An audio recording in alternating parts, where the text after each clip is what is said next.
Pittsburgh Steeler fans, welcome back to another episode of the Steelers Burning Question. I am not Jeff Hartman, editor of BehindTheSteelCurtain.com.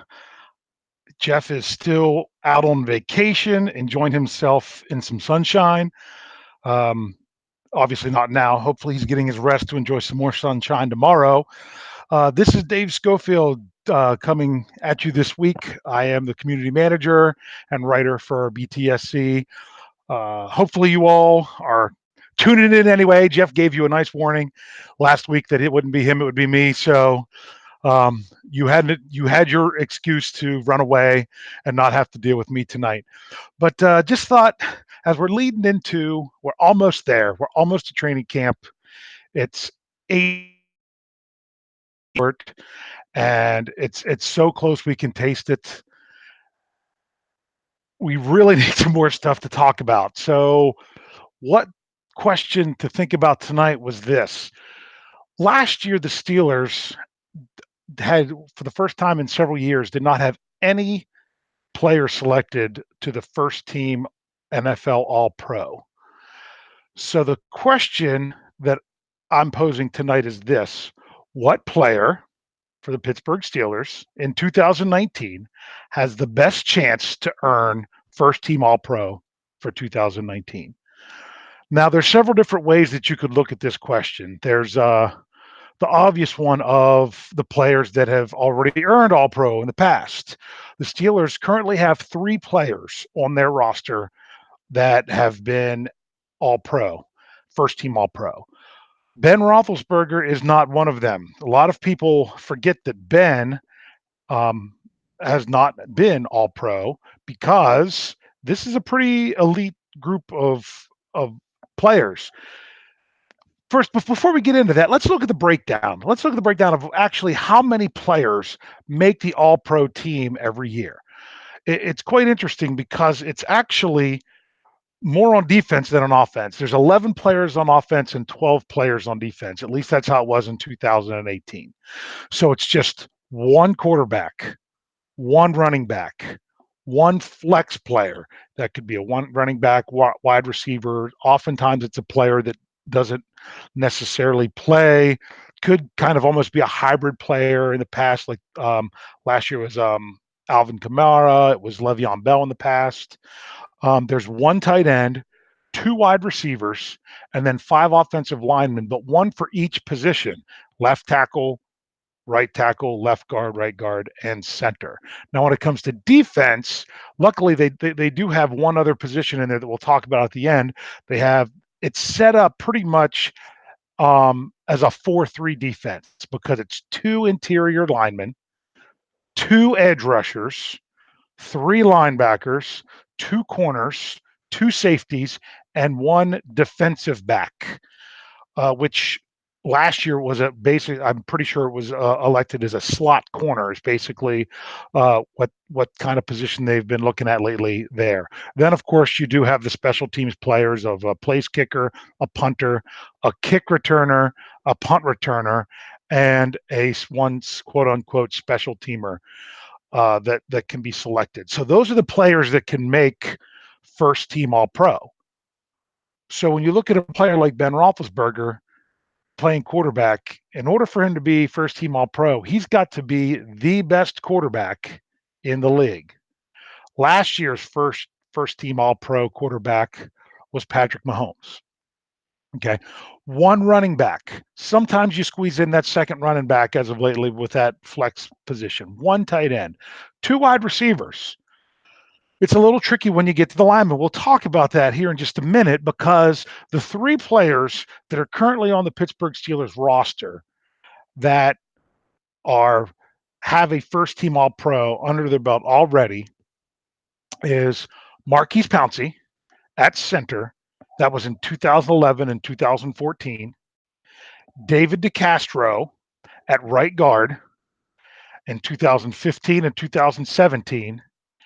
And Cam Hayward as a defensive lineman, interior defensive lineman in 2017. Now, what's interesting about Cam Hayward, and this is what sometimes happens with Steelers players when it comes to defense, is some of them are at a disadvantage because the Steelers run a 3-4, and so many of these team accolades are based on a 4-3 defense.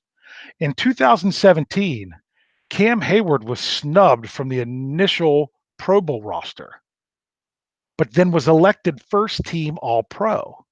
The reason he was snubbed from the Pro Bowl roster is that he was listed as a defensive end. And a defensive end in a 4-3 most of the time is your edge rushing position. So he was going up against players like JJ Watt that he was up against to make the Pro Bowl. Now when they did all pro, they had him as a defensive interior lineman and he made first team all pro. Now, Cam Hayward did end up in the Pro Bowl that year. He ended up being selected later. I'm not sure if it was due to Super Bowl player or an injury, someone that said they weren't coming. He did end up as a Pro Bowl player that year. But that's kind of interesting that he was good enough to be all pro, but because of the way the positions fell, that he ended up being initially not a Pro Bowler. Since then, the Steelers have changed the way that they list him.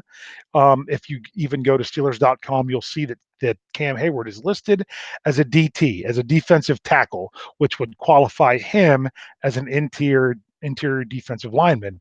But I don't know that they've made the same distinction yet with Stephon Tuitt. The last I checked, he was still listed as a DE, so a defensive end, which could put him up against those edge rushers if he fits in that category, which is something that we can bring up here a little bit later. So right there, there's your front runners right there for players that could end up first team All Pro, because once you've been elected one time, you have more of a chance to get there. Now, what was interesting last year, probably the best chance for the Steelers to get there would have been David DeCastro, but I don't. I wish I would know exactly what was going on.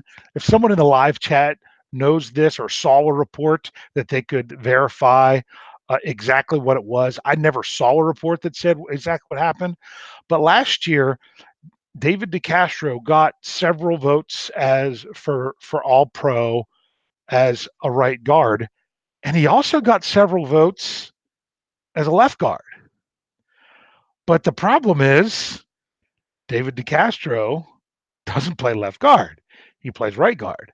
I don't know if it's that the people that are voting really don't know that much about offensive linemen and they're just throwing down anything, or if they thought to themselves, I just want to vote for the best two guards. If they happen to both be right guards, I'm just going to put the best one at right guard and I'm going to put the other one at left guard.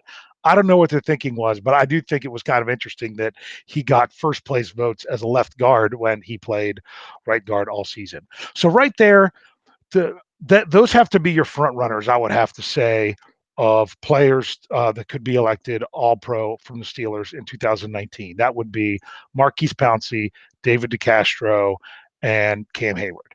Now, let's look beyond that for players that could be All Pro for the first time if they have a chance to that if they would possibly have a chance to crack into that in 2019. One of the biggest things you have to look at is what position do they play and what's the competition at that position. For example, some people think Vance McDonald could have a really big year for the Steelers in 2019. But in order for Vance McDonald to be first team All Pro, he's going to have to be ahead of some of these other tight ends that really put up a lot of stats, like a Travis Kelce. Don't have to worry. As far as we know right now, as of right now, Rob Gronkowski is still retired. We'll see if Gronk stays retired or not. I think he will, but that's another debate for another time. So you have to look at of being the second best would be great at that position, but that's still not going to put you first team All Pro. That's what's happened with Ben Roethlisberger through his career so many times. Is even when he's had fantastic seasons, he just hasn't had the numbers to be first team All Pro.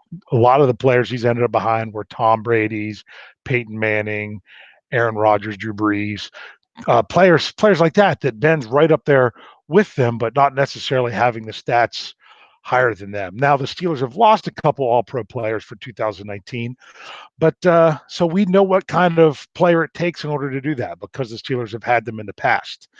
So if we're going to throw out some other players to think about positions that it could be, some names that come to mind. First, we'll start on offense. The easiest thing to do is to look at players that at least have made the Pro Bowl. So James Conner at running back. Could the Steelers feed James Conner the ball an awful lot in 2019 and him just put up monster stats? Absolutely. I know there's a concern by a lot of people. I know Brian Anthony Davis is one of them, that if the Steelers feed him the ball too much, he's going to end up getting himself dinged up and then miss a game or two like he did it last season. So that's the other problem when it comes to a player like James Conner. He would have to get an awful lot of workload and stay healthy for all 16 games and put up more yards than anybody else and the touchdowns and have the popularity contest, all of it all wrapped into one in order to make it. Is it possible? Yes, but he does have an uphill battle in order to do that. Another offensive player that's made the Pro Bowl for the Steelers, Juju Smith-Schuster. Best thing going for Juju is that they take two wide receivers, but there's an awful lot of really good wide receivers in the NFL. So could Juju come out and just put up monster numbers in 2019 and put his name up there as a possible all-pro receiver? Absolutely.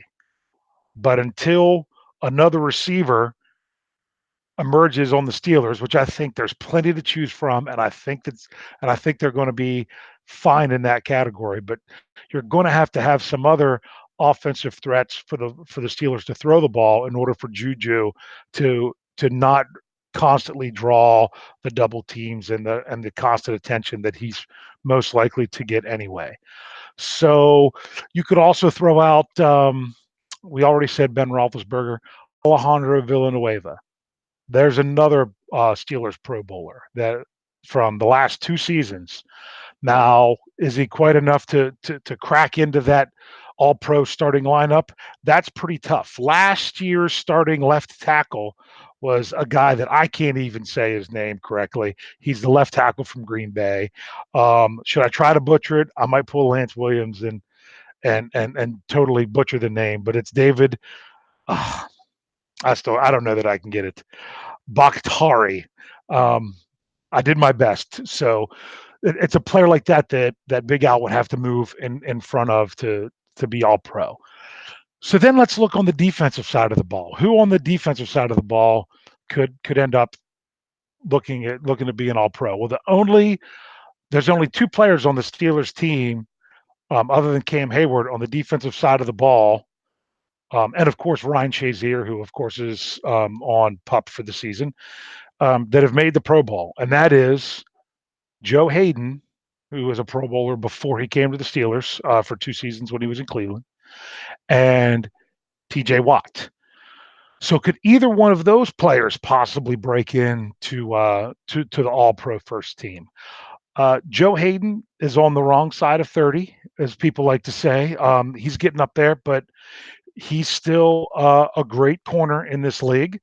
Some people think he might not be the player that he once was. Some people think that it's because of the Steelers' defensive scheme that could be holding him back.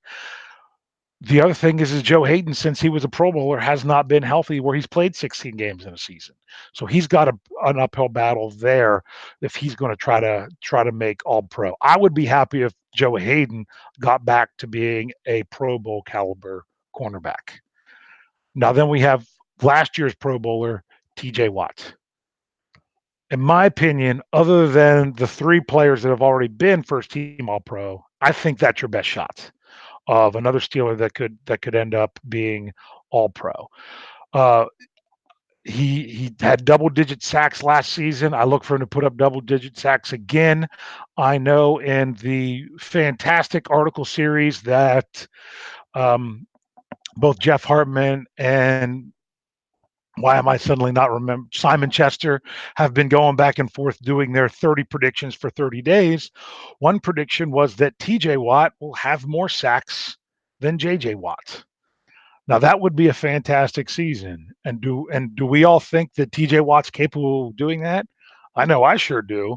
And from the Steeler fans that I see in the live chat, I think a lot of them feel the same way. So I think TJ Watt has the ability to go out there and put up the numbers on defense to be in the consideration for first team All Pro. So if we're breaking it down so far, let's just say out of the three players that have been All Pro before, the person I would give the biggest nod to, I would have to say the best chance on the Steelers overall to be first team All Pro in 2019. I'm going to go with David DeCastro.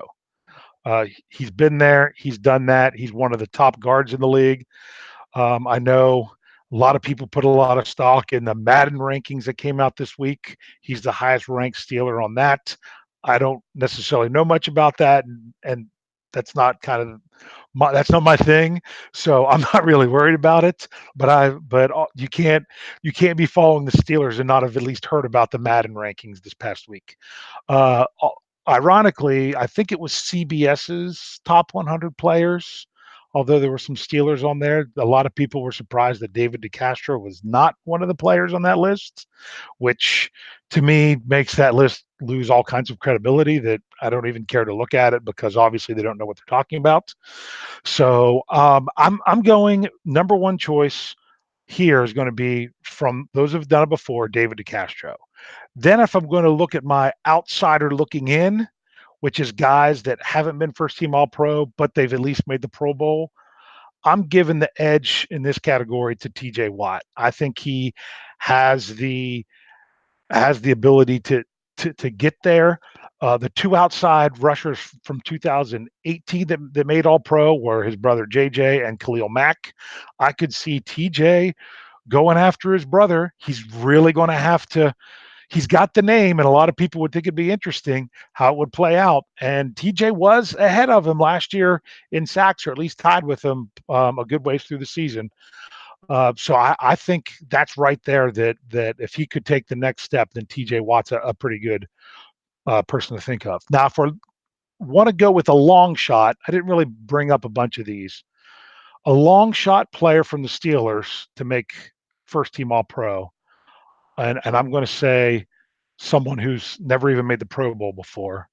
The easiest person for me to choose, because obviously he's never made a Pro Bowl before, is wouldn't Steeler fans just be out of their minds if Devin Bush could come in and win Defensive Rookie of the Year and end up first team All Pro in 2019? I think it's a bit of a long shot because he's yet to play one NFL snap. We don't really know what we can expect from him, but yet I don't think it's beyond the realm of possibilities. And if we're talking about players that can possibly make first team All Pro, there's going to be someone that comes out of nowhere that we're not expecting. But generally, you want to look at players that are within the realm of possibility that they have the chance to do what they need to do to get recognized in order to get the votes in order to make it. So that's the ones I'm going to go with. I still think players like Marquise Pouncey and Cam Hayward probably have a better chance, definitely more than Devin Bush, and probably even more or just as much as TJ Watt because they've also been the ones that have done it. But like I said, I would put DeCastro ahead of the other two going into 2019 just based on what we've seen. Most likely DeCastro would have been All Pro last season if he wouldn't have missed a couple games due to injury. So there you have it. That's my take on the burning question for this week of what Steelers players had the best chance to be All Pro in 2019. I'm just now getting to the live chat with a lot of people getting in there, throwing in who they think, but definitely throw it in there. I'm going to look through now, see what kind of other players people were saying. Also, at this time, I want to make sure that I say, let's open it up to some questions. I know Jeff likes to do some other questions from people in the live chat here on the burning question, and so this will be my chance. I don't know if you really care about asking Dave or not, but here's your chance to ask Dave a question. in the live chat. Just put it in there. I want to remind you about the super chat feature that we have in the YouTube live chat. If you're going down to chat publicly, it says right over there there is a dollar sign on that bar. You can just click on that and you can donate any dollar amount, any amount of money to the show. Um, Jeff takes good care of that. We're still not shot. I mean, we're just kind of leaving that up for Jeff. We're sinking some of that back into the show. We have some giveaways we're going to be coming. I have an exciting giveaway that I just have to say, I'll tease it a little bit. It has something to do with a player that could very well be the Steelers player who is All Pro in 2019. That something with that player that we'll be doing as a giveaway. So if you want to just throw out any kind of donation to the show, if you do that, make sure you type your question in first. Hit that. If you use the super chat feature, your question is going to be answered. We'll make sure those get bumped to the front of the line.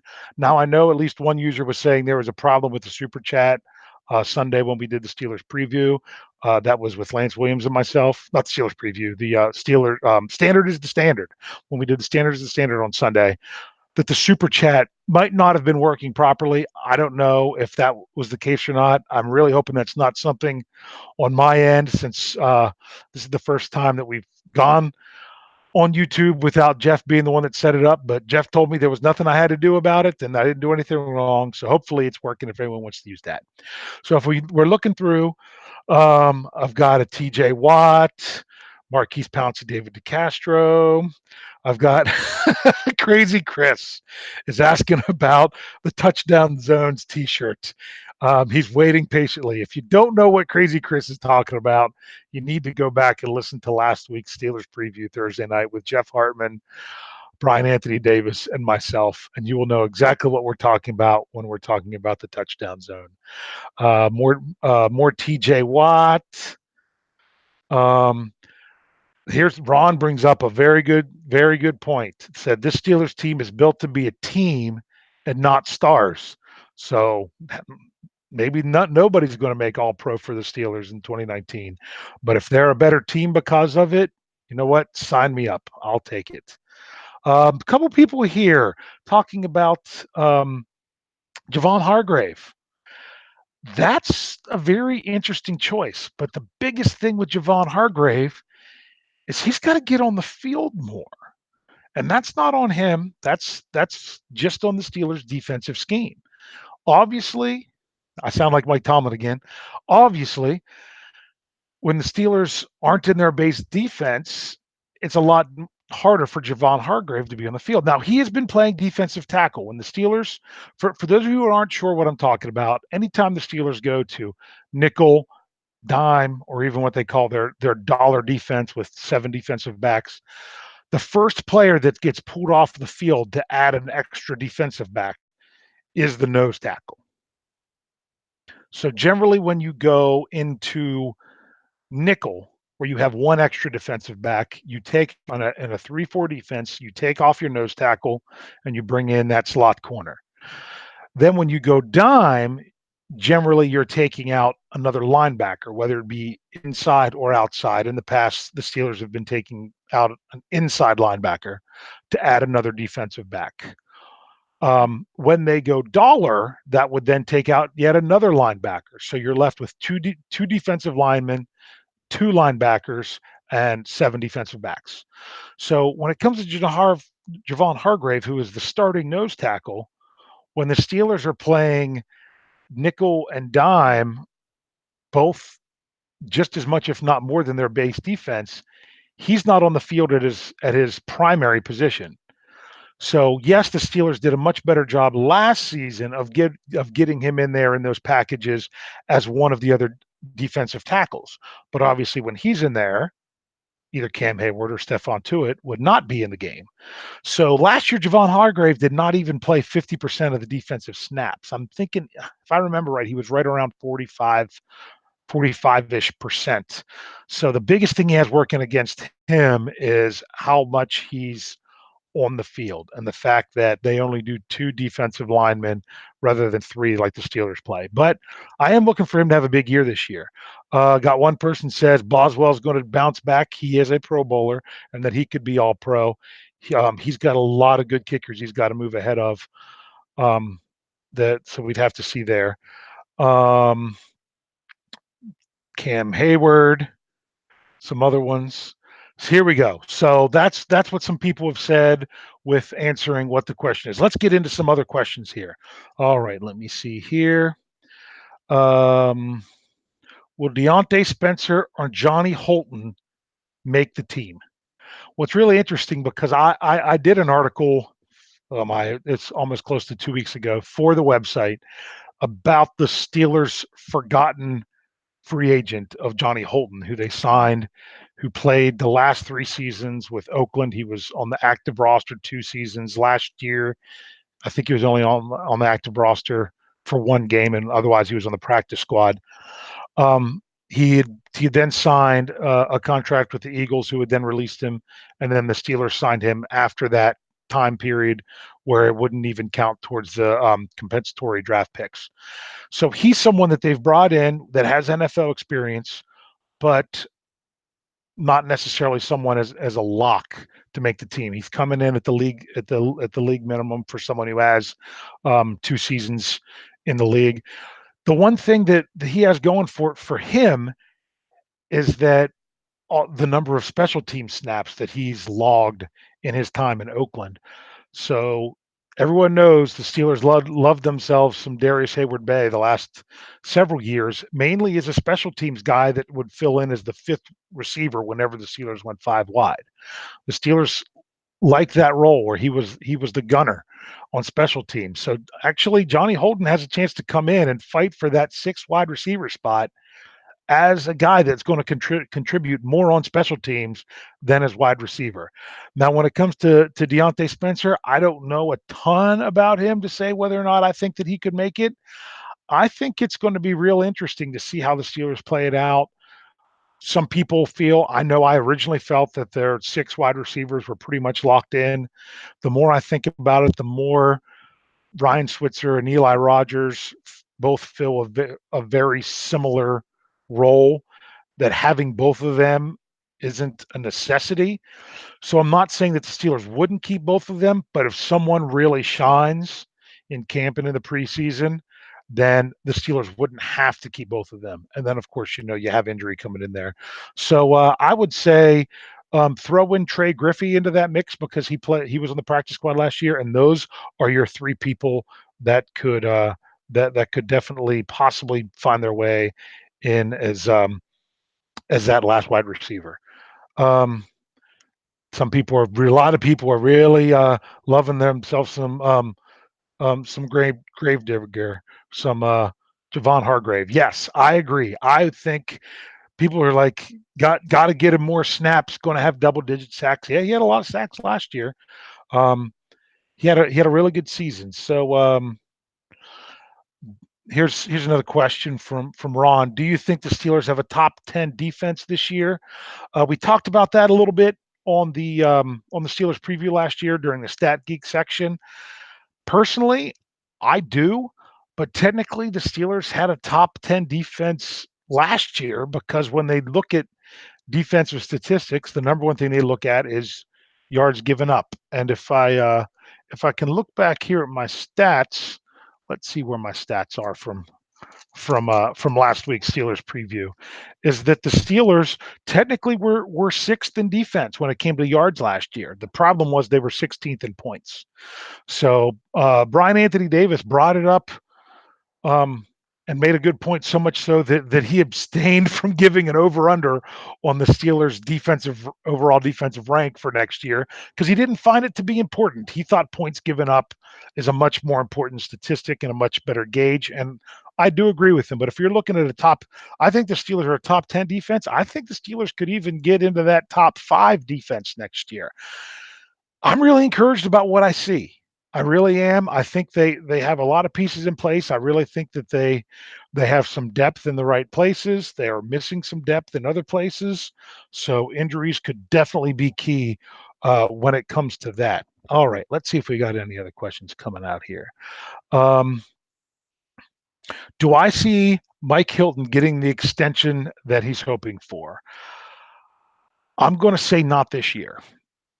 Right now, I outlined this. Oh, this was a while ago, and I got to make sure I get my terms right because I know his contract status, but I don't always use the right term when it comes to it. He's not a restricted free agent. That's not the right term. He's an exclusive rights free agent, which means no one else can sign him. He cannot sign anywhere else. It's not like with the restricted free agent where you could go sign a deal, but the Steelers could match it. If you remember, that happened years ago with Emmanuel Sanders when he was a restricted free agent, and the Steelers had to decide whether or not they were going to keep him or let him go to the Patriots. Um, so he's exclusive rights free agent, which means he can't play for anybody else. He can only play for the Steelers. And he was given his tender, and that is what his contract is. He has no bargaining power at all. The Steelers could pull the tender at any time they want, which would make him a free agent. But he can't, as long as that tender's there, he can't go play for anybody else. He can't get another contract. It's very similar to what Alejandro Villanueva was with. But Big Al and Mike Hilton are doing it very similar ways, almost identical. They're saying, hey, I'm going to come, I'm going to show, I'm going to do all the work. I'm going to show up to everything in the offseason. I'm not going to skip anything because I haven't signed. But there's no reason for me to sign that tender. The only risk you're taking is if you would have a significant injury that then the Steelers could then withdraw it and you're kind of left on your own. But betting on yourself that there's no reason to sign that right now. Let's just keep seeing if we can work out a long-term deal. The Steelers would definitely have to move some things around in order to make that deal happen. Um, there's always ways to do that. I know Jeff has talked about that with shows in the past.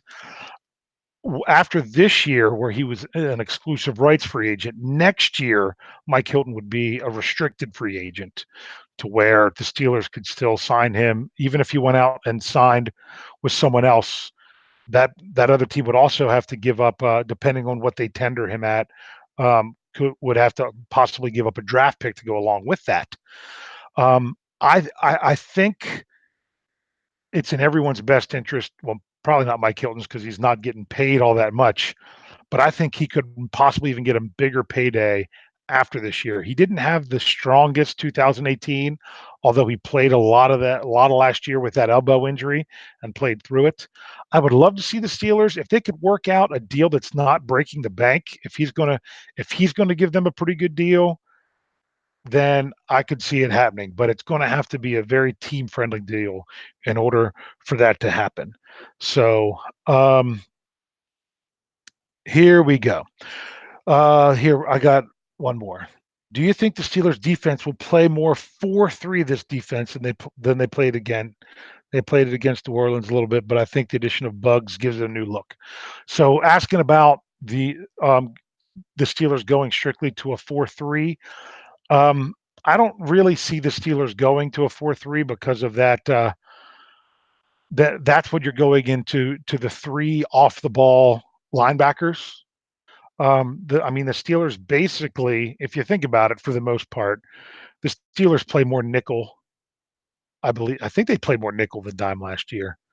But if they play more nickel, in essence, they're playing a 4-2 defense, which is the 4-man front that you see a lot of other teams do.